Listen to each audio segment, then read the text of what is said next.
সুপ্রিয় দর্শক, স্বাগত জানাচ্ছি আজকের সম্পাদকীয়তে। সাথে আছি আমি মুস্তফা খন্দকার। বিএনপি সরকার দায়িত্ব গ্রহণের 50 দিন পূর্ণ করেছে। তবে বৈশ্বিক ও দেশীয় পরিস্থিতির কারণে বর্তমানে বহুমুখী সংকট তৈরি হয়েছে। মধ্যপ্রাচ্যের যুদ্ধে জ্বালানি ও অর্থনৈতিক টানাপোড়েনের পাশাপাশি হামে শিশুদের মৃত্যু জনমনে উদ্বেগ বাড়িয়েছে। এর মধ্যে জুলাই সনদ ও গণভোটের রায় বাস্তবায়ন নিয়ে সরকার ও বিরোধী দলের বিরোধ রাজনীতিতে নতুন অস্থিরতা সৃষ্টি করেছে। এমনকি সংসদে হট্টগোল এখন রাজপথে গড়িয়েছে। প্রাসঙ্গিক এসব বিষয় নিয়ে আজকের সম্পাদকীয় সংকটের সমাধান কোথায়। আর এসব বিষয় নিয়ে আলোচনার জন্য স্টুডিওতে উপস্থিত আছেন সালাউদ্দিন আহমেদ রায়হান, রাজনৈতিক ও বিশ্লেষক, এবং আশরাফ কায়সার, লেখক ও রাজনৈতিক বিশ্লেষক। আপনাদের দুজনকে স্বাগত আমাদের আজকের আলোচনায়। দর্শক, আপনারাও এই আলোচনায় সরাসরি অংশ নিতে পারেন। আলোচনায় অংশ নেওয়ার জন্য সরাসরি কল করতে হবে টেলিভিশনের সময় টেলিভিশনের পর্দায় দেখানো নাম্বারে। এছাড়াও ফেসবুকের মাধ্যমে আপনাদের মতামত পাঠাতে পারেন। আলোচনা শুরুর আগে জানিয়ে দিচ্ছে আজকের শিরোনাম। হামা আতঙ্কে দেশ, আরও 11 শিশুর প্রাণহানি, ভর্তি 1250, উৎকণ্ঠায় বাবা মা, ঝুঁকিপূর্ণ এলাকায় টিকাদান, অন্তর্বর্তী সরকারের গাফিলতিকে দুষলেন উপদেষ্টা রিজভী। পাম্পে দীর্ঘ অপেক্ষায় হয়রান গ্রাহক, ব্যয় হচ্ছে দিনের অর্ধেক, সংসার খরচ মেটাতে হিমশিম রাইড শেয়ার চালকরা। দাম বাড়বে কিনা জ্বালানি আগামী মাসে সমন্বয়ের পর সিদ্ধান্ত। সাবেক স্পিকার শিরিন শারমিন চৌধুরীর রিমান্ড আবেদন নাকচ, কারাগারে পাঠালেন আদালত। জুলাই হত্যা চেষ্টা মামলার শুনানিতে আইনজীবীদের হট্টগোল।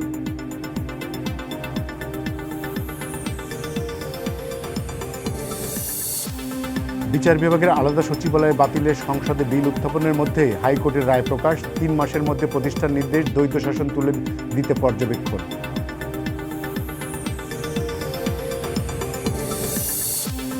এবং বিসিবি সভাপতির দায়িত্ব নিয়েই দেশের ক্রিকেটের ভাবমূর্তি পুনরুদ্ধারের প্রত্যয় তামিম ইকবালের। বললেন, অ্যাডহক কমিটির সদস্য হলেও করা যাবে নির্বাচন।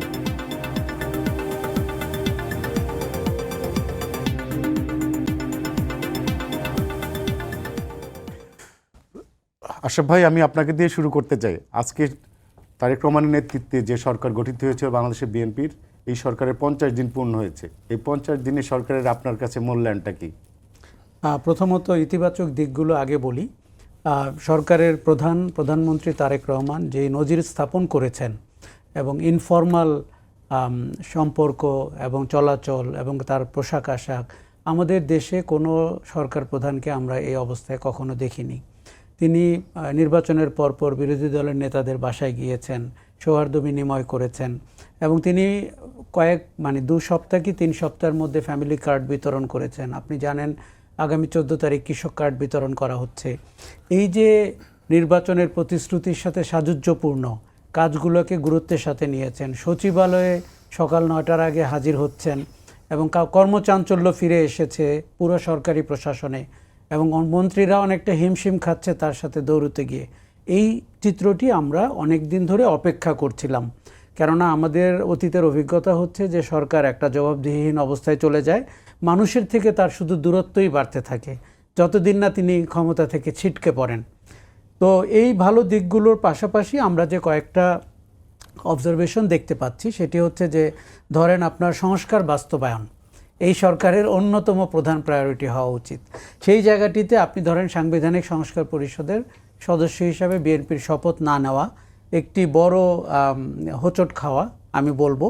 আর দ্বিতীয়ত হচ্ছে 133টি অধ্যাদেশের সংবিধানের একটা কথা বলা হচ্ছে যে সংবিধানে এটা নেই বলে ওনারা শপথটা নেয়নি। দেখুন, সংবিধানের বিতর্ক, আমি প্রথমত বলি এটি একটি রাজনৈতিক সদিচ্ছার প্রশ্ন, এটি আইনের বিতর্কের প্রশ্ন না।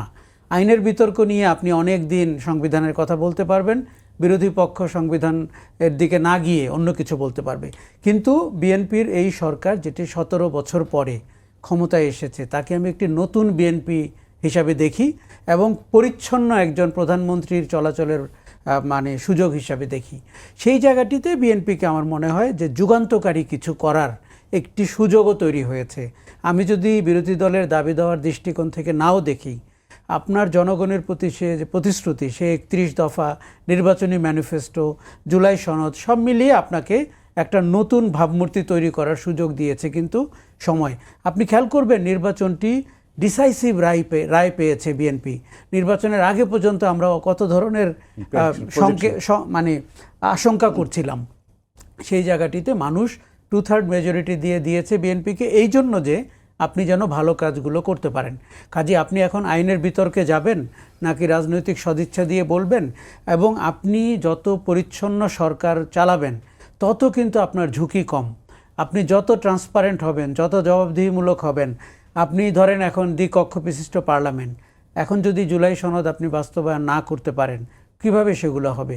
70 অনুচ্ছেদ নিয়ে আপনাকে কথা বলতে হবে, আগামী তত্ত্বাবধায়ক সরকারের গঠন প্রক্রিয়া নিয়ে আপনাকে সিদ্ধান্তে আসতে হবে, এবং সাংবিধানিক যেই কমিশনগুলো রয়েছে তার নিয়োগ প্রক্রিয়া নিয়ে প্রতিবার আমাদের হোঁচট খেতে হয়। সেই জায়গাটিকেও আপনার পরিষ্কার করতে হবে আমার মনে হয়। আর আপনি ভূমিকাতে বলছিলেন যে বৈশ্বিক যে পরিস্থিতি, ইরান যুদ্ধের কারণে, আমাদের এমনিতেই ইউক্রেন যুদ্ধ চলছে, এরকম একটি অর্থনৈতিক সংকটের মুখে অন্তর্বর্তী সরকারের 18 মাসের যে দায়িত্ব তারা পালন করেনি, সেগুলোর দায়ও তো বিএনপি সরকারের উপরে পড়েছে। এই যে আপনি হামের কথা বলছিলেন, স্বাস্থ্য খাতে অরাজকতার কথা বলছিলেন, সব মিলিয়ে সরকারের একটা দারুণ মানে দক্ষতার সরকার হিসাবে আমাদের সামনে উপস্থাপিত হতে হবে। সালাউদ্দিন আহমেদ রায়হান, আমি আপনার কাছে জানতে চাই যে এই যে সরকার শুরুতেই যে এক ধরনের সংকটের মধ্যে পড়ছে, এই সংকটের মোকাবেলা সরকার কি কি পদক্ষেপ নিয়েছে বলে আপনি মনে করেন যে যেটা জনগণ আশ্বস্ত হতে পারে? ধন্যবাদ, শুভেচ্ছা আমার সহ-আলোচককে। সংকটটা যেটা পড়ছে সে সংকটটা আসলে তো ওরা ইনহেরিটেড করেছে। সরকারের বয়স আজকে আপনি বললেন মাত্র 50 দিন, তাই না? মানে এই 50 দিন আসলে খুব বেশি সময় না কোনো একটা জিনিসকে অ্যাড্রেস করার জন্য। তারপরও আশরাফ কায়সার ভাই খুব মানে প্রাথমিকভাবে খুব এইভাবেই বলেছেন যে সরকারের যে কমিটমেন্টগুলো ছিল তাদের ইশতেহারে, কৃষক কার্ড, ফ্যামিলি কার্ড ইত্যাদিতে, কৃষক কার্ড তো 14 তারিখে শুরু হবে, ফ্যামিলি কার্ড বিতরণ ইত্যাদি দিয়ে কিন্তু ওরা শুরু করেছে। কিন্তু যে ক্রাইসিসগুলো এসছে সামনে, সেই ক্রাইসিসগুলো প্রত্যেকটাই কিন্তু আপনার মানে তারা ইনহেরিট করেছে। যেমন ধরেন আপনার এখন যে তেলের ক্রাইসিসের কথা যেটা আসতেছে, ইরান এবং আমেরিকার যুদ্ধের কারণে, তারপরে হামের যে টিকা, আগের সরকার প্রায় 1.5 বছর কিন্তু হামের টিকার কোনো ডিস্ট্রিবিউশন, হামের টিকা সেভাবে ক্যাম্পেইন করে নাই।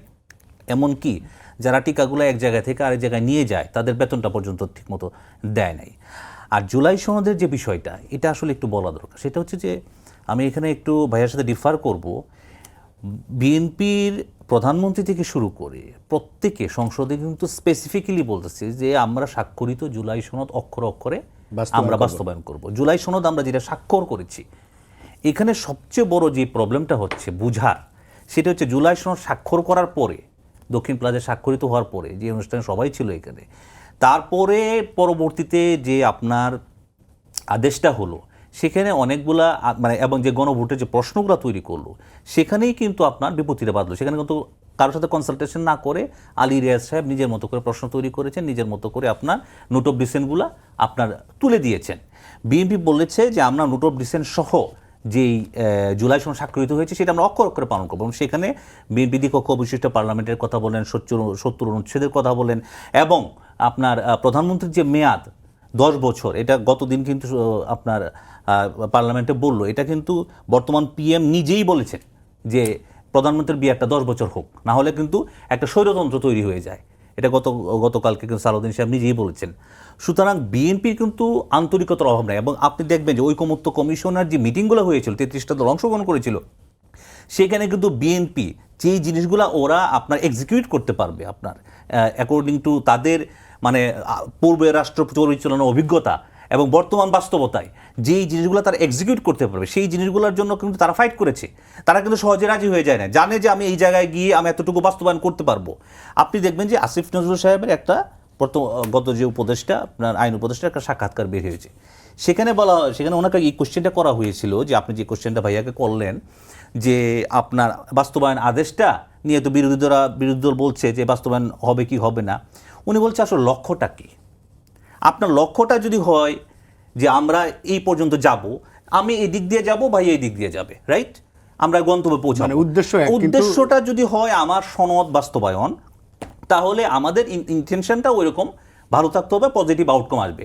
আর ইন্টেনশনের মধ্যে যদি থাকে না, ওনারা মানে আমরা ডিস্টার্বিং একটা সিচুয়েশন সবসময় তৈরি করে থাকবো, তাহলে কিন্তু আপনার আউটকামটা ভালো আসবে না। তো সেই ক্ষেত্রে বিরোধী দল এখন কিন্তু এই যে বাস্তবায়নটা কীভাবে হবে, বাস্তবায়নের জন্য তো একটা বিশেষ কমিটি তৈরি করার জন্য প্রস্তাব করা হয়েছে বিরোধী দলকে। সেখানে যেখানে বিরোধী দলের লোকজন থাকবে, সরকারি দলের লোকজন থাকবে, এবং আপনার স্বতন্ত্র যারা আছে তারা থাকবে, এরা সবাই মিলে একটা কমিটি হবে। সেখানেই এই জুলাই সনদ বাস্তবায়নের জন্য আপনার আলোচনা করে আপনার এক্সিকিউট করা হবে, আপনার নতুন সংশোধনী আনা হবে। আশরাফ ভাই, আমি একটু বলি, সেটা হচ্ছে যে দুইটা বিষয় নিয়ে মূলত কথা হচ্ছে। সেটা হচ্ছে মানবাধিকার কমিশন, দুইটা না তিনটা, দুদক কমিশন এবং গুম প্রতিরোধ অধ্যাদেশ। তো এইটার বিষয়ে টিআইবি উদ্বেগ প্রকাশ করছে সরকার কেন পিছু হচ্ছে এটা নিয়ে, এবং অনেকেই এটা নিয়ে কথা বলছে। বাট আজকে চিফ প্রসিকিউটর বলেছে যে গুম অধ্যাদেশ করার কোনো প্রয়োজন ছিল না, ট্রাইব্যুনালের যে আইন আছে এর মাধ্যমেই গুমের বিচার করা যেত। তো আপনার কাছে কি মনে হয় যে সরকার কি আসলেই পিছু হচ্ছে, নাকি সরকার নতুন কোনোভাবে এটা করার চিন্তা ভাবনা করছে? দেখুন, তিনটি বিষয় আপনি বললেন, একটি হচ্ছে দুদকের ব্যাপারে, একটি হচ্ছে গুম কমিশন, আর একটি হচ্ছে যে মানবাধিকার এবং বিচার বিভাগ, স্বাধীন বিচার বিভাগ গঠন। আপনি আজকে কোর্টের পূর্ণাঙ্গ রায় দেখেছেন, 3 মাসের মধ্যে তারা বাস্তবায়নের কথা বলেছে। যখন সংসদে বিতর্ক হচ্ছে যে তারা এটাকে অর্ডিন্যান্সকে আর আইনে পরিণত করবে না, আপনি জানেন ইতিমধ্যে সচিবালয় হয়ে গেছে, কর্মকর্তারা নিয়োগ পেয়েছেন। দেখেন, আপনি জনগণের মধ্যে সন্দেহের বিকাশ করবেন না। আপনি যদি এর চেয়ে ভালো কিছু করতে চান আগামীতে, আমরা তো সবাই আরও বেশি হ্যাপি হব, কিন্তু যতদূর আমরা এগিয়েছি আপনি সেইটাকে রেখে তারপরেও তো আইনের পরিমার্জন, পরিবর্তন এবং সংশোধন করতে পারেন। কিন্তু এটিকে আউটরাইট যদি আপনি বাদ দিয়ে দেন, তাহলে সন্দেহটি দানা বাঁধে যে আপনি এই কমিটমেন্ট থেকে সরে গেলেন। এখন গুমের প্রতিকার এবং প্রতিরোধ, এটি বিএনপির জন্য সবচেয়ে স্পর্শকাতর বিষয়। বিএনপির যেই স্বরাষ্ট্রমন্ত্রী, তিনি নিজেও তো 9 বছর দেশান্তরী ছিলেন, গুমের শিকার হয়েছিলেন। এই জায়গায় আপনি এইভাবে হাত দিতে যান কেন? আপনার ওখানে ইলিয়াস আলীর স্ত্রীও তো পার্লামেন্টে আছেন, যার স্বামীকে উনি এখনও বলতে পারেন না নিখোঁজ না নিহত কি হয়েছেন। কাজেই শেখ হাসিনার অপশাসনের একটা বড় দিক ছিল মানুষকে অন্তর্ধানের দিকে নিয়ে যাওয়া, নিখোঁজ করে ফেলা। এখন আমরা কিন্তু একটি পক্ষ রাষ্ট্র আন্তর্জাতিক স্বাক্ষরের ক্ষেত্রেও।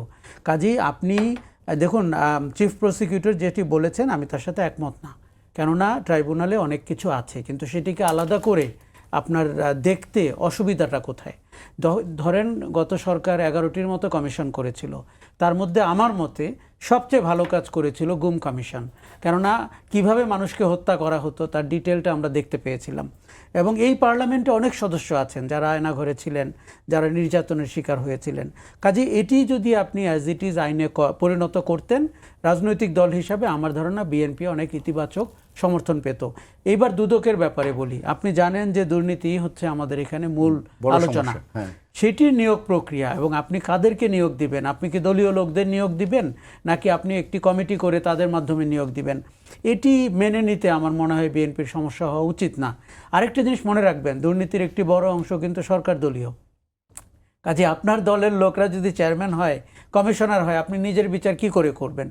যেই কাণ্ডটি শেখ হাসিনা করেছেন, বিরোধী দলকে মানে বলা হচ্ছিল সরকার দলের লোককে সার্টিফিকেট দিতেন আর বিরোধী দলকে লোককে আক্রমণ করতেন। তারপরে মানবাধিকার কমিশন আর বিচার বিভাগ স্বাধীন হোক, এইটার পক্ষে তো বিএনপিরই প্রথম দাঁড়ানো উচিত।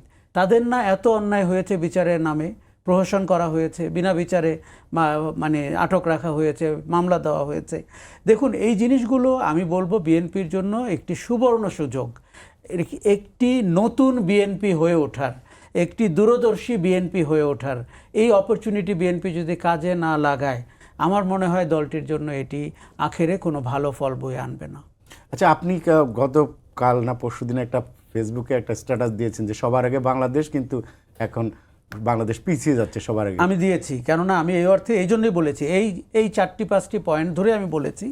দেখুন, বিএনপির অনেকে বলছে তারা যাচাই বাছাই করবেন, তারা এর চেয়েও ভালো আইন করবেন। আমরা প্রতিশ্রুতিতে বিশ্বাসী না, আশ্বস্ত হতে চাই না। আর রাজনীতিবিদরা যখন প্রতিশ্রুতি দেন তখন আরও সন্দেহ হয় অতীতের দিকে তাকালে। কাজে আপনি যতদূর এগিয়েছেন, দেখুন 18 মাসের সরকারটি কাজের কাজ কিছুই করেনি। তাদের নিজস্ব মতলব ছিল, কেউ লাইসেন্স চেয়েছেন, কেউ চাকুরি চেয়েছেন, কেউ নেপোটিজম করেছেন, এই তো। কিন্তু তারা একটা জিনিস তো ভালো করেছিল, প্রথম সপ্তাহে ভারতের ব্যাপারে একটি অবস্থান নিয়েছিল, শেষ সপ্তাহে একটা নির্বাচন দিতে পেরেছিল। এই দুটি কাজ অন্তত চোখে পড়েছে। আর কিছু অর্ডিন্যান্স করেছিল যেগুলো কিন্তু 18 মাস না, জুলাই আগস্ট না, বাংলাদেশের দীর্ঘদিনের নাগরিকদের দাবি। এটি বিএনপি আওয়ামী লীগের সাথেও সম্পর্কিত না, এগুলো কিন্তু রাষ্ট্রের মেরামতের সাথে সম্পর্কিত অথবা জনগণের অধিকার আদায়ের সাথে সম্পর্কিত। আমি এই জন্য বলেছি যে দেখুন, বিএনপি সবার আগে বাংলাদেশ যখন বলেছে, আমরা অত্যন্ত আশাবাদী হয়েছি। আমাদের মনে হয়েছে যে আপনি এবারে বিএনপির ফলাফলের দিকে তাকান, কারা বিএনপিকে ভোট দিয়েছে, যারা বিএনপি করে না তারাও ভোট দিয়েছে, বিএনপিকে সমর্থন করে না তারাও ভোট দিয়েছে। তার মানে আপনি যে ওভারওয়েলমিং মেজরিটি পেয়েছেন, ডিসাইসিভ রায় পেয়েছেন, সেটি কি করার জন্য? সেটি যদি হয় ট্র্যাডিশনাল দলীয় রাজনীতি করার জন্য, আমি খুবই দুঃখিত যে এটি সত্যিকার রায় তাহলে হয়নি। কিন্তু সেটি যদি হয় গেম চেঞ্জিং কিছু করার জন্য, আমার মনে হয় বাংলাদেশ বিএনপিকে অনেক দিন মনে রাখবে। আমি এই জন্য বলেছি যে আমরা যদি মানবাধিকার, গুমের ব্যাপারে, স্বাধীন বিচার বিভাগের ব্যাপারে, সাংবিধানিক প্রতিষ্ঠানগুলো, বিশেষ করে দুর্নীতি দমন কমিশন, এগুলোর ব্যাপারে যদি আমরা অর্ডিন্যান্সকে আইনে না নেই, যাচাই বাছাইয়ের নামে আমরা যদি সেটিকে সাইডে পার্ক করে রাখি, বিএনপির জন্য এটি পিছনের দিকে যাওয়া হবে। আরেকটি জিনিস মনে রাখবেন, এটি কিন্তু সরকারের সাথে সম্পর্কিত যতটা না, তার চেয়েও রাষ্ট্রের সাথে সম্পর্কিত। অতএব বাংলাদেশ রাষ্ট্র পশ্চাৎ দিকে যাবে যদি এই অর্ডিন্যান্সগুলো আইনে পরিণত করা না হয়। দেখুন, আপনার বক্তব্য থাকতেই পারে, আপনি সেই বক্তব্য দিয়ে আইনে পরিণত করুন, আমরা তখন যুক্তিতর্ক দিয়ে উপস্থাপন করার চেষ্টা করব আগের চেয়ে ভালো হলো। আপনার মনে আছে কি না, যখন দুর্নীতি দমনের অর্ডিন্যান্সটি করা হয় তখন টিআইবি কিন্তু বলেছিল এটি গুড এনাফ না, কেননা সেখানেও তারা সন্তুষ্ট হয়নি। সেটিও যদি আপনি বাদ দিয়ে দেন, তাহলে উপযুক্ত অর্ডিন্যান্স, উপযুক্ত আইনটি কোথায়? এখন আমি আপনাকে একটা কথা বলি, বিএনপির নিজেদের স্বার্থে, সুশাসনের স্বার্থে এবং দীর্ঘস্থায়ীভাবে জনগণের ভোটে ক্ষমতায় ফিরে ফিরে আসার স্বার্থেই এগুলোকে খুব সিরিয়াসলি দেখতে হবে। আপনি পার্লামেন্টে সংখ্যাগরিষ্ঠতা পেয়েছেন, আপনি সংবিধানকে ঊর্ধ্বে তুলে ধরে অনেক কথা বলতে পারবেন, কিন্তু এটি রাজনৈতিক সদিচ্ছার প্রশ্ন। কেউ একজনকে আইনের কূটতর্কের বাইরে গিয়ে রাজনৈতিক সদিচ্ছার দিকে তাকিয়ে সিদ্ধান্ত নিতে হবে। সালাউদ্দিন রায়হান, আশরাফ ভাই যেটা বললেন যে আপনারা, সরকার হয়তো আরও ভালো আইন করতে পারে, আরও নতুন করে চিন্তা ভাবনা করতে পারে, কিন্তু যেটা আছে সেটাকে সেইভাবে অন্যায় করে যেটা করছে সেটার জন্য ওনারা আশ্বস্ত হতে পারছে না। তো দেখুন, আমি বলি যে এই যে 133টা অধ্যাদেশ, তাই না, এই যে 133টা অধ্যাদেশের মধ্যে প্রথমে আসেন 98টার মধ্যে।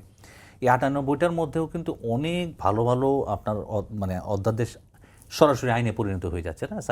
সাইবার সুরক্ষা আইন আছে, পরিবেশের আইনগুলো আছে, তারপরে আপনার জুলাই জাদুঘরের আইন আছে, জুলাই আপনার যোদ্ধাদের সুরক্ষার আইন আছে, তাদের ফান্ডের যে কল্যাণ ফান্ড তৈরি করার আইন আছে, এগুলা কিন্তু সরাসরি তৈরি হয়ে যাচ্ছে। এখন এটা একটা রাজনৈতিক সরকার, যেই জিনিসগুলো যেমন গুম কমিশন এবং মানবাধিকার কমিশন নিয়ে যে বিতর্কটা চলছে, সেটার কিন্তু একটা ব্যাখ্যা আপনার আইনমন্ত্রী গতদিন সংসদে দিয়েছেন, স্পষ্ট ব্যাখ্যা দিয়েছেন কেন ওনারা এই জিনিসটাকে আপনার নিজেরা একটু পর্যালোচনা করার চেষ্টা করতেছেন। কারণ হচ্ছে যে আইসিটি অ্যাক্টের কথাটা এখানে আসছিল, তাই রাইট? আইসিটি অ্যাক্ট 1973 ওইখানে ক্রাইম এগেনস্ট হিউম্যানিটি, সেখানেও একটা আপনার যে একটা গুমের এগেনস্টের শাস্তির যে ব্যবস্থা আছে, আর নতুন যে গুমের যে আপনার অধ্যাদেশ হয়েছে 2025 যে অর্ডিন্যান্সটা হয়েছে, সেখানে যে শাস্তির ব্যবস্থা আছে সেখানে একটা ফারাক আছে আপনার শাস্তির। এবং মানবাধিকার কমিশনকে দায়িত্ব দেওয়া হয়েছে গুমের যারা গুম হবে তাদের আপনার করার তদন্ত করার জন্য। এই যে তিনটা আইন, এই তিনটা আইনের মধ্যে আপনার এক ধরনের আপনার কিছু কিছু যে সমন্বয় আছে, কিছু কিছু যে সমন্বয়হীনতা আছে, মানে একটার সাথে একটা ডিফারেন্সিয়েশন করাটা কঠিন। এই জন্য বর্তমান সরকার কিন্তু আপনার বদ্ধপরিকর, বিশেষ করে গুম এবং মানবাধিকারের ব্যাপারে, কারণ তারা নিজেরাই তো 17 বছর এটা থেকে বঞ্চিত ছিল। এবং উনি নিজে স্পষ্ট বলেছে যে আমরা যেই গুমের যে নতুন যে আইনটা করবো, আইদার এই সেশনে, যদি এই সেশনে কোনো কারণে নাও হয় নেক্সট সেশনে অবশ্যই। এবং সেইখানে ব্যারিস্টার আরমান যখন এই প্রশ্নটা উত্থাপন করলেন সংসদে, ব্যারিস্টার আরমানকে বলেন যে আপনিও এটার মেম্বার থাকবেন, আপনারও এখানে অবজারভেশনগুলো দিবেন। আমরা এর চেয়ে যেই আইনটা আছে তার চেয়ে অনেক অনেক ভালো আইন করতে চাই গুমের। এখন ভাইয়া যেটা বলছেন সেটা ঠিক আছে, বাংলাদেশের রাজনৈতিক কালচারে এটা হয়, ট্রাস্টের সমস্যা হয়। আমি প্রাক্তন উপদেষ্টার কথা বারবার বলতেছি, কারণ ওনার একটা ইলাবোরেট সাক্ষাৎকার, একটা এই সমস্ত সংস্কার প্রক্রিয়া নিয়ে একটা ইলাবোরেট সাক্ষাৎকার এসেছে পত্রিকায়। উনিও বলেছেন যে আসলে যে সংস্কার বিএনপি করবে না বা এই অধ্যাদেশগুলোকে আরও সুন্দরভাবে করবে না, এটা আসলে মানুষের একটা আস্থার অভাব থেকে চিন্তা করে। কিন্তু আপনার এইবারের যে সরকারের যে জেস্চার, তাদের যে আপনার কমিটমেন্ট টু দ্য পিপুল, তাতে কোনোভাবেই এই জিনিসগুলো আপনার ভায়োলেট তারা করবে না। এবং আপনারা অবশ্যই শিওর থাকেন যে আমি অন্তত আইনমন্ত্রীর প্রতি আস্থা রাখতে চাই যে গুমের যে অধ্যাদেশ যেটা ওরা বলতেছে যে 16টার মধ্যে গুম এবং মানবাধিকার দুইটা আছে, তার এই অধ্যাদেশ এইগুলোকে আপনার আরও সুন্দরভাবে এবং বিরোধী দল সহই আরও সুন্দরভাবে আরও যেটা মানুষের জন্য যেটা আপনার ফিজিবল হয় সেরকম একটা আইনই আপনার সামনের দিনে আসতে যাচ্ছে গুম এবং ইসের। আর হচ্ছে কি 4টা যেই রহিত বা রিপিল করা হয়েছে যে 4টা আইন, সেটার ব্যাপারেও আপনার বলা হচ্ছে যে আপনার বিশেষ করে সুপ্রিম কোর্ট সচিবালয়ের বিচারক নিয়োগের ক্ষেত্রেও কিন্তু তখনও একটা আপনার বিতর্ক চলতেছিল আপনার সুপ্রিম জুডিশিয়াল কাউন্সিলের যে নিয়োগ প্রক্রিয়া নিয়ে। তার মধ্যেও কিন্তু অধ্যাদেশটা ওরা করেছিল আপনার তৎকালীন সরকার। তো এখানেও আপনার এই 4টা আইন রিপিল করেছে, এখানেও কিন্তু তারা বলেছে যে আমরা কিন্তু এটা নেক্সটে আমরা নতুন আইন নিয়ে আসবো। এখন আপনি হয়তো বলতে পারেন যে এটা তাহলে রহিত করলো না কোনো আইনটা আনার পরে, তারপরে আবার এটাকে আপনার পরিশুদ্ধ করা যেত, রাইট? কিন্তু সরকার মনে করতেছে যে এখন তো টাইম কম, 10 এপ্রিল পর্যন্ত এগুলো টাইম আছে। এই টাইমের মধ্যে 12 এপ্রিল বা 10 এপ্রিল 9 এপ্রিলের মধ্যে মনে হয় এগুলো আপনার পর্যালোচনা করতে হবে। এত অল্প সময়ে এই সাংবিধানিক এত কঠিন বিষয়গুলা আপনার যাচাই বাছাই করা আপনার যাবে না, সঠিকভাবে যাবে না। এই জন্য ওরা চাচ্ছে যে নেক্সট যে সেশনটা আসবে সেই সেশনে আপনার এটা ইলাবোরেটলি আলোচনা করে, বিরোধী দল সহ ইলাবোরেটলি আলোচনা করে আরও ফিজিবল একটা আপনার আইন নিয়ে আসা, এবং যেটা মানুষের জন্য সহায়ক হবে। আর প্রত্যেকটা আইনি 133টার মধ্যে একটা আইনও আপনার বাদ যাবে না, প্রত্যেকটা আইনই আপনার হবে, প্রত্যেকটা আইনই হবে। হয়তো 98টার পরে যেই আপনার যে 16টা আইন জাস্ট হয়েছে 20টা, 16 আর 4টা 20টা, এই 20টা আইন হয়তো নতুন আকারে আসবে আর কি। আশরাফ ভাই, আজকে স্থানীয় সরকার প্রতিমন্ত্রী শাহ আলম বলেছেন 1971, 1990, 2024 3টি আন্দোলনের ট্রফি বিএনপির ঘরে। এর মধ্যে 2024 সালে জুলাই আন্দোলনের ট্রফি লন্ডনে গিয়ে বিএনপি চেয়ারম্যান তারেক রহমানের হাতে তুলে দেওয়া হয়েছিল। বিষয়টা কি আপনি একটু ব্যাখ্যা করবেন? এটা কি কিভাবে ট্রফি এটা? আমি ওনার বক্তব্যটি শুনেছি এবং এটি ঠিক সিরিয়াস আলোচনার দাবি রাখে না, কেননা উনি যেভাবে সরলীকরণ করেছেন, 1971 সালে বিএনপি কোথায়, বিএনপির জন্ম কত সালে? উনি হয়তো পরবর্তী আফটার পাইছে যে বিএনপি এটার বেনিফিশিয়ারি হয়েছে, এরকম কিছু না। বিএনপি একটা কথা প্রায় বলে যে বিএনপির ভেতরে মুক্তিযোদ্ধার সংখ্যা বেশি। এটা তো সত্যি, এটি কিন্তু সত্যি কথা। এবং যেহেতু মুক্তিযুদ্ধকে দলীয়করণ করা হয়েছে এবং আওয়ামী লীগ শেষের দিকে এসে এক ব্যক্তির মুক্তিযুদ্ধ হিসাবে এটাকে উপস্থাপন করেছে, ওই তাজউদ্দিন আহমেদের সরকারও নাই, ওসমানীও নাই, কেউ নাই। কাজেই আওয়ামী লীগ মুক্তিযুদ্ধকে একটি দলীয় ব্যবসার উপাদান হিসাবে দাঁড় করিয়েছে। বিএনপি তার জন্মের শুরু থেকে আজ অবধি আমার ধারণা মুক্তিযোদ্ধার সংখ্যা এই দলে অনেক বেশি। সেই অর্থে উনি হয়তো বলতে পারেন 71-এ তাদের অবদান ছিল, 90-তে স্বাভাবিকভাবেই বিএনপির অবদান ছিল। এবং আপনি 91 সালের নির্বাচনের রেজাল্ট দেখলে সেটি আমরা হাতে নাতে টের পেয়েছি। কেন শেখ হাসিনা এবং আওয়ামী লীগ ওই নির্বাচনে ভালো করেনি, কেন অবিশ্বাস্যভাবে বেগম খালেদা জিয়া এবং বিএনপি ভালো করেছে, তার প্রমাণ 24 সাল নিয়ে বিএনপির একটা সংকট চলছে। সংকটটি কি? 17 বছর বা 16 বছর বিএনপি আন্দোলন করেছে এবং ঈদের পরে সেই আন্দোলনের কৌতুকটি আপনার মনে আছে, এবং বিএনপি কোথাও জায়গা পাচ্ছিল না। আসলে কারণটা হচ্ছে এটি তো একটি রাজনৈতিক সরকারের বিরুদ্ধে আন্দোলন ছিল না। শেখ হাসিনা তো সরকারের, রাষ্ট্রের সবগুলো উপাদানকে সাথে নিয়ে ক্ষমতায় জেঁকে বসেছিলেন। কাজেই বিএনপি বা আরেকটি রাজনৈতিক দলের পক্ষে আন্দোলন দাঁড় করানো বা দানা বাঁধানো কিন্তু অত সহজ ছিল না। কাজেই অভ্যুত্থানটি ঘটে গেছে এবং অচেনা তরুণরা ডাক দিয়েছে এবং তার পাশে মানুষ দাঁড়িয়েছে। রাস্তায় সাধারণ মানুষ বিএনপির ডাকে সেই অর্থে 16 বছরও আসেনি। আমি কিন্তু প্রায়ই মনোযোগের সাথে বিএনপির জনসভাগুলোতে যেতাম। 28 অক্টোবরও আমি গিয়েছিলাম। সেই প্রায় 2-3 লক্ষ লোককে বিএনপি নেতৃত্ব কী নির্দেশনা দিয়েছিলেন আপনার নিশ্চয়ই মনে আছে, এবং কি করে এই পুলিশের হারুন পুরো ঘটনাকে সরকারের পক্ষে নিয়ে নিলেন। আচ্ছা, এখন ট্রফি ভাগাভাগির সময় না। এখন উনি শাহ আলম সাহেব হয়তো ভেবেছেন যে এখন শ্রেষ্ঠ সময় কৃতিত্ব বুঝে নেওয়ার। আমি কিন্তু মনে করি এখনও অনেক নাজুক সময়। এখনও আপনার মাত্র 1.5 বছর হয়েছে ফ্যাসিস্ট অন্য রাষ্ট্রে গিয়ে বসে আছে। তাদের দোসররা কালচারাল ফ্রন্টে এবং অন্যান্য ফ্রন্টে বিভিন্ন ন্যারেটিভ তৈরি করে ফিরে আসছে। আপনি জানেন যে তাদের শিকড় অনেক জায়গায় প্রথিত। কাজেই এখন ট্রফি ভাগের সময় না, নিজস্ব কৃতিত্ব জাহির করার সময় না। আর 24 কিন্তু আমাদের সবার চোখের সামনে ঘটেছে, অডিও রয়েছে, স্টিল ছবি রয়েছে, ভিডিও ফুটেজ রয়েছে। এইখানে যারাই কৃতিত্বের জন্য বাড়াবাড়ি করবে তারাই কিন্তু আসলে বেকায়দায় পড়তে যাচ্ছে। আমার ধারণা এই ধরনের কৃতিত্ব নিয়ে আলাপ করা ওই 1400 শহীদের প্রতি অন্যায় করা হবে, 27,000 পঙ্গু মানুষের প্রতি অন্যায় করা হবে। বিএনপি কি করেছে ইতিহাস দেখেছে, ঐতিহাসিকভাবে তার অবস্থান নির্ধারিত হয়ে আছে। সালাউদ্দিন আহমেদ রায়হান, আমরা একটু অন্য প্রসঙ্গে যেতে পারি। সেটা হচ্ছে যে এই জ্বালানি তেল নিয়ে একটা দারুণ একটা সমস্যার মধ্যে আছি। আমাদের এটা প্রতিদিনের একটা সমস্যা, এবং আমরা দেখি পেট্রোল পাম্পগুলোতে কীভাবে দীর্ঘ লাইন এবং ঘন্টার পর ঘন্টা, তারপর অনেকে তেল পাচ্ছে না। কিন্তু সরকার বারবার বলছে যে যথেষ্ট মজুদ আছে। তাহলে সেই তেলটা কোথায়? মজুদ আছে। প্রথম সংকটটা তো বৈশ্বিক, আর আমরা তেল পাচ্ছি না। যে প্রবলেমটা যেটা হচ্ছে যে তেলের পেট্রোল পাম্পগুলো যারা চালায় সেখানে যারা আছে অনেকেই কিন্তু এই চৌর্যবৃত্তির সাথে জড়িত। তেল কিন্তু চুরি কিন্তু হচ্ছে। সরকার তো ট্যাগ অফিসার নামে একটা অফিসার নিয়োগ করেছে তদারকির জন্য নিয়োগ করেছে, কিন্তু হয়তো কার্যকরী হচ্ছে না সেটা। আপনারা জানেন যে গত পরশুদিন 4 লাখ লিটার তেল জব্দ করা হয়েছে।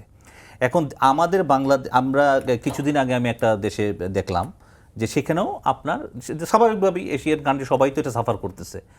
আপনার মালয়েশিয়াতে দেখলাম, সেটা হচ্ছে যে আপনার এরকম কিন্তু লাইন, তেলের লাইন, এবং সেখানেও কিন্তু পেট্রোল প্রাইস হাইক মানে বাড়ানো হয়েছে। আমাদের দেশে এখন পর্যন্ত বাড়ানো হয় নাই, হয়তো জানি না, সামনে হয়তো বাড়ানো হতে পারে। কিন্তু প্রবলেম যেটা হচ্ছে মানুষের তো মানসিকতার কোনো পরিবর্তন হয় নাই। আপনি দেখবেন যে রোজার মাস আসলে কিন্তু আপনার এই যে জিনিসপত্রের দাম বাড়ায় দেয়।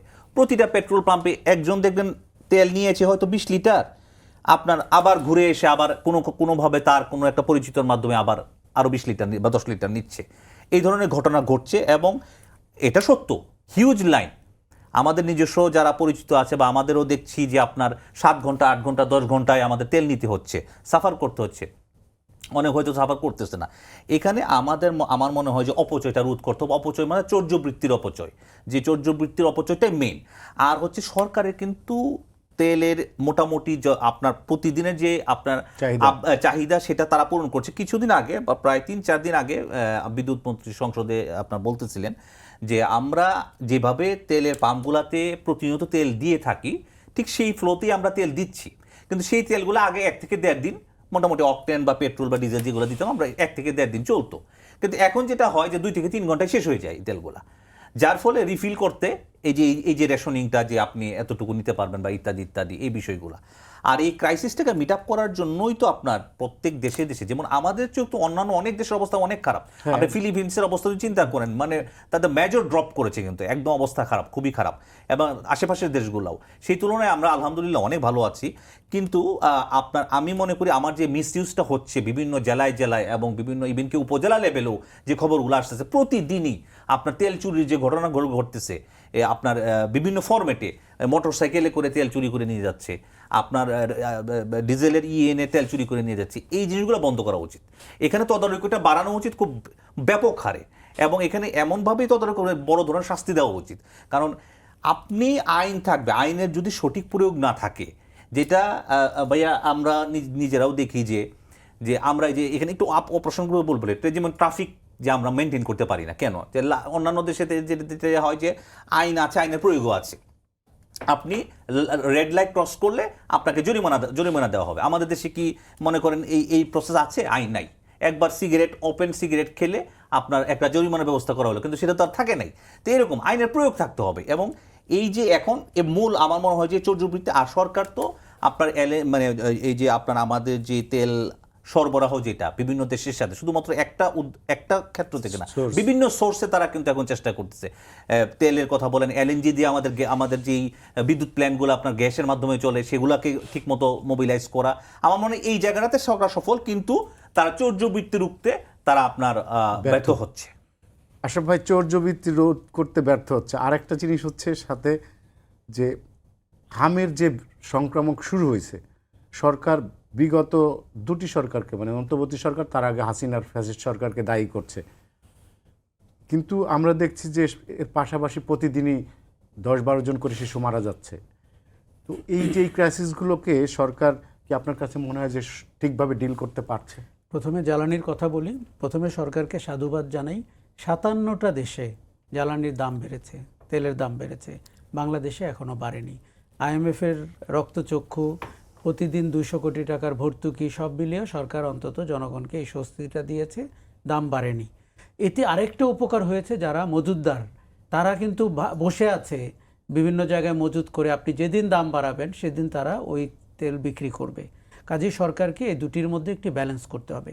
আরেকটি হচ্ছে অনিয়ম করে বা মজুত করে কারা, কোনো না কোনোভাবে সরকারের সাথে সম্পর্কিত। এটি আমাদের একেবারে লেখা, বা সে ক্ষমতার সাথে সম্পর্কিত। কাজে আপনাকে দেখুন, আপনি যখন সরকার, আপনাকে মজুতদারদের বিরুদ্ধে ব্যবস্থা নেওয়াই আপনার প্রধানতম কাজ, সেটি সরকার করতে ব্যর্থ হয়েছেন। সমানে মজুদ হচ্ছে, তারা স্টক করে ফেলেছে। সরকার কিন্তু তেল আমদানির ক্ষেত্রে ভালো কাজ করছে, কিন্তু দেশের ভেতরে মজুতদারদের ব্যাপারে আমার মনে হয় এখনও অনেক উদ্ধার হচ্ছে, কিন্তু পর্যাপ্ত না। আরেকটা জিনিস হচ্ছে যে আপনার সরকার দাম বাড়বে না এই কথা বলাতে কিন্তু অনেকে একটু পিছপা হয়েছেন। আরেকটা, মানুষ সরকারের কিছু সিদ্ধান্তহীনতার কারণে সংকটটি আরও গভীর হয়েছে। প্রথম দিক থেকে তারা বলেছে রেশনিং করবে, ফলে মানুষ আতঙ্কিত হয়েছে। সে ঘুরে ঘুরে ট্যাঙ্কি ভরে তেল নিয়েছে, তারপর ড্রাম ভরে তেল নিয়েছে। ওই রেশনিংটি তখন দরকার ছিল না। আপনার যদি মজুদ থাকে, আপনি কেন রেশনিংয়ের কথা বলবেন? কাজে এটি আমার মনে হয় সরকারটি নতুন, তাদের অনেকেই সরকারি কর্মকাণ্ডে নতুন, অভিজ্ঞতার অভাব রয়েছে। আর জ্বালানি কিন্তু একটা ইন্টারন্যাশনাল ইন্টিগ্রেটেড সেক্টর, এখানে আপনি ঠিক দেশীয় কায়দায় কথা বললে কিন্তু হবে না। সরকারের এখনও সুযোগ রয়েছে, এই মাসে কোনো তেলের দাম বাড়বে না বলেছে। এখন আপনার মজুতদারদের বিরুদ্ধে দৃষ্টান্তমূলক শাস্তি দিতে হবে, যাতে করে কেউ মজুতদারির দিকে এক পা না আগাতে পারে। এছাড়া আপনি এনার্জি সংকট সমাধান করতে পারবেন না। দেখুন, আপনি হামের কথা বলেছেন, এবং যেভাবে আমরা অন্তর্বর্তী সরকার এবং তার আগের আওয়ামী লীগ সরকার তো বটেই, আওয়ামী লীগের দুর্নীতির জ্বালানির পরে যদি দ্বিতীয় খাত হয়ে থাকে সেটা ছিল স্বাস্থ্য। কেননা আপনি কোভিডের মতো একটি লুটপাট আওয়ামী লীগ করেছে। কত দামে টিকা কিনেছে, কয়জনকে দিয়েছে, কত বাকি আছে, কিচ্ছু ট্রান্সপারেন্ট না। টিআইবির রিপোর্টটি আমি খুব মনোযোগের সাথে পড়েছি, এবং এটির মতো চুরি পৃথিবীর খুব কম দেশে হয়েছে কোভিডকে উপলক্ষ করে। কিন্তু তারা এই যে বাচ্চাদের হামের টিকা, এবং অন্তর্বর্তী সরকার, আপনি জানেন অন্তর্বর্তী সরকারের উপদেষ্টা, স্বাস্থ্য উপদেষ্টা সবচেয়ে নিন্দিত নূরজাহান বেগম। উনি কী যোগ্যতায় উপদেষ্টা হয়েছিলেন এই রহস্য আমরা একটি শ্বেতপত্র প্রকাশ করা ছাড়া পাবো বলে জানি না। কাজেই দেখুন, আমি আর অন্তর্বর্তী সরকারের ব্যাপারে বেশি বলতে চাই না। আমাদের জুলাইয়ের যে আশা আকাঙ্ক্ষা, সেটিকে মুখ থুবড়ে ফেলতে অন্তর্বর্তী সরকার যথেষ্ট পারদর্শিতা দেখিয়েছে। আচ্ছা, আজকে আমি একটু অ্যাড করি।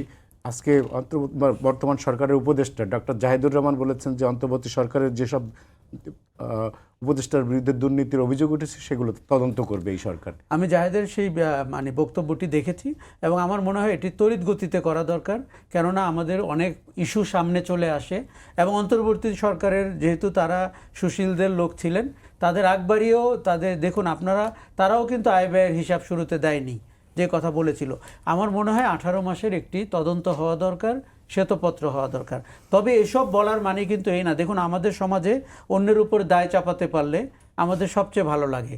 আপনার 50 দিনের সরকার হয়ে গেছে, এখন আর আপনি এটিকে নতুন সরকার, মন্ত্রীরা অভিজ্ঞ না, আগে কাজ করতেন না, এটি যত আপনি বলবেন তত আমলারা আপনার ঘাড়ে চেপে বসবে, এবং তার মতলব কিন্তু ভিন্ন। সে কিন্তু রাজনৈতিক সদিচ্ছা পূরণ হোক এটি চায় না, তার একটা কোটারি স্বার্থ আছে। সেই জায়গাটিতে যেন বিএনপি সরকার পা না দেয়, আমার মনে হয় স্বাস্থ্যমন্ত্রীকেও ওই জায়গাটিকে নজর রাখতে হবে। যেমন উনি বলেছেন যে আগামী বছর থেকে দুর্নীতি কমবে, এই বছরের তো আরও 9 মাস আছে, তো কি সমস্যা? উনি বোধহয় বাংলা মিন করেনি, উনি ইংরেজি মিন করেছে। বাংলা মিন করলে খুব খুশি হবে 1 মাস বা 1 সপ্তাহ। কিন্তু দেখুন, এইভাবে বলে এগুলো রেটোরিক্স হয়ে যায়। কাজের কাজ কিন্তু আপনাকে ঘোষণা দিয়ে করতে হয় না, কাজের কাজ করে ফেলতে হয়। স্বাস্থ্য খাতে সবচেয়ে জবাবদিহিহীনতা, আপনার ডাক্তারদের উপরে আপনার কোনো কন্ট্রোল নাই, তাদের সার্ভিস চার্জের উপরে আপনার কোনো কন্ট্রোল নাই, ওষুধের দামের উপরে আমাদের কোনো কন্ট্রোল নাই, তার গুণগত মান নিয়ে নাই। এই রাষ্ট্রের একজন মানুষ তার 26% আয় ব্যয় করে স্বাস্থ্য খাতে। কাজেই আপনি ইম্যাজিন করেন সেক্টরটি কত বড়, কিন্তু সেখানে আমরা দেখতে চাই যে অভিজ্ঞ, দূরদর্শী, সৎ একজন ব্যক্তি যেন এই খাতটাকে ঢেলে সাজাতে পারে। সবচেয়ে বড় কথা হচ্ছে আশরাফ ভাই, সরকার তো বসার আগেই সংকটগুলো চলে আসছে, তারা তো একটু ঠিকমতো প্রিপারেশন নেওয়ার সুযোগ পাচ্ছে দেখুন, না। সংকট কিন্তু আগামীতে আরও আসবে। আপনাকে বলে কয়ে সংকট আসবে না, কিন্তু আপনি যেই মুহূর্তে সরকার, সেই মুহূর্তে আপনাকে মনে রাখতে হবে এর দায় এবং দায়িত্ব দুটোই আপনার ঘাড়ে পড়বে। দেখুন, আমরা বিজয়কে উদযাপন করি, আমার তো ভাবতেই মানে খুব ভালো লাগে যে বিএনপি 200-র উপরে আসনে বিজয়ী হয়েছে। আপনি ইম্যাজিন করেন মানুষের কি পরিমাণ কনফিডেন্স আপনার উপরে এসছে। এখন আপনি ডেলিভার করবেন, আপনি প্রধানমন্ত্রী তো চেষ্টা করছে, উনি তো অজুহাত দেখাবেন না। উনি 16 ঘন্টার উপরে কাজ করছেন। না, উনি যে কাজ করছে সেটি আমাদের দৃষ্টিগোচর হয়েছে। ওনার সাথে ওনার ক্যাবিনেটের দূরত্ব আমাদের দৃষ্টিগোচর হয়েছে। ক্যাবিনেটের বাইরে অন্যদের বাগাড়ম্বর সেটিও আমাদের দৃষ্টিগোচর হয়েছে। দেখুন, এর ভেতরে একটা সমন্বয় করতে হবে।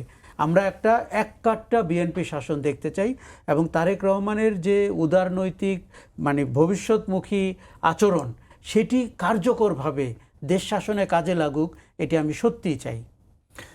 সালাউদ্দিন রায়হান, আমরা আবার একটু অন্য প্রসঙ্গে যাই, ভারত বাংলাদেশ সম্পর্কের বিষয়ে কথা বলি। সেটা হচ্ছে যে আমাদের আজকে পররাষ্ট্রমন্ত্রী খলিলুর রহমান ভারত সফর গেলেন, এবং সেখানে দ্বিপাক্ষিক বৈঠক হবে কিনা আমরা জানি না, এবং ব্রিফিংও হবে কিনা জানি না, কিন্তু তারপরে আমরা আশাবাদী যে সম্পর্কে যে দূরত্ব ছিল ইন্টারিম গভর্নমেন্টের সাথে বাংলাদেশের জনগণের এবং সরকারের, সেটার একটা বরফ গলবে। আপনার কাছে কি মনে হয় যে না, অবশ্যই অবশ্যই সেটা তো হবেই। কারণ হচ্ছে যে আমরা তো একটা এখন যে সরকার চলছে সেটা রাজনৈতিক সরকার, তার তো ভারত আমাদের নিকটতম এক প্রতিবেশী, নির্বাচিত রাজনৈতিক সরকার, এবং ভারত আমাদের সবচেয়ে নিকটতম প্রতিবেশী।